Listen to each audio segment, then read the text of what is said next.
উন্নত ভারত গড়ার লক্ষ্যে উন্নত বাংলা তৈরি করতে হবে।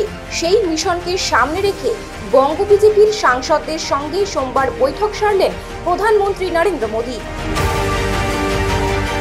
সংসদের বাদল অধিবেশন উপলক্ষে বর্তমানে দিল্লিতে রয়েছেন বিজেপি সাংসদরা। আজ সোমবার তারা দেখা করেন প্রধানমন্ত্রীর সঙ্গে। সেখানেই তাদের সঙ্গে প্রধানমন্ত্রীর বাংলার ফল নিয়ে আলোচনা হয়। এবার লোকসভা নির্বাচনে বাংলায় গুরুত্ব দিয়ে প্রচার করেছিল বিজেপি। খোদ প্রধানমন্ত্রী রাজ্যের বেশ কয়েকটি জায়গায় সভা করেছিলেন। বিরাট আশা জাগিয়েও শেষ পর্যন্ত খারাপ ফল করেছে বিজেপি। লোকসভা ভোটে মাত্র 12টি আসন পেয়েছে গেরুয়া শিবির। 3টি এমন আসন রয়েছে যেগুলি খুব অল্প ব্যবধানে জিতেছে বিজেপি। স্বাভাবিকভাবেই কিছুটা আশাহত রাজ্য বিজেপি।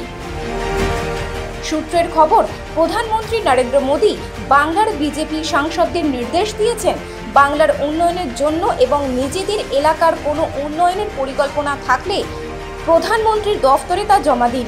বলেছেন, মানুষের মধ্যে বিশ্বাস আনতে হবে যে মানুষের কল্যাণে উন্নয়নমূলক কাজ করতে পারবে একমাত্র বিজেপি।